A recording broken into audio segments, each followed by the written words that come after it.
മുജാഹിദ് പ്രസ്ഥാനത്തിലേക്ക്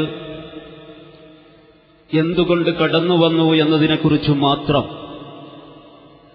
ചുരുങ്ങിയ വാക്കുകളിൽ നിങ്ങളുടെ ശ്രദ്ധ ക്ഷണിക്കുകയാണ്.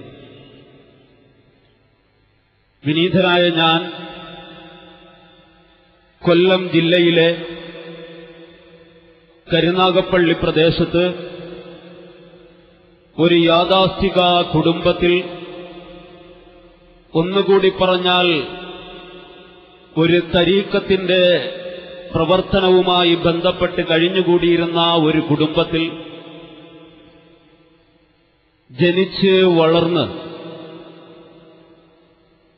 വിവിധ സുന്നി സ്ഥാപനങ്ങളിൽ പഠിച്ച് സുന്നി സംഘടനകളിൽ പല നേതൃത്വങ്ങളും വഹിച്ച ഒരു വിനീതനായ വ്യക്തിയാണ് ഞാൻ. ഇന്ന് അള്ളാഹുവിന്റെ അനുഗ്രഹത്താൽ വളരെ അഭിമാനത്തോടുകൂടി, വളരെ സന്തോഷത്തോടുകൂടിയാണ് ഞാൻ നിങ്ങളുടെ മുന്നിൽ നിൽക്കുന്നത്. കാരണം ദർസിൽ ഓതിപ്പഠിക്കുന്ന കാലം മുതൽ മനസ്സിനെ പിടിച്ചുകുലുക്കിക്കൊണ്ടിരുന്ന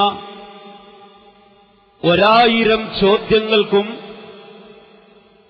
1000 ചിന്തകൾക്കും മറുപടി എന്നോണമാണ് എന്റെ പ്രിയപ്പെട്ട സഹോദരന്മാരെ ഇന്ന് ഞാൻ നിങ്ങളുടെ മുന്നിൽ നിൽക്കുന്നത്.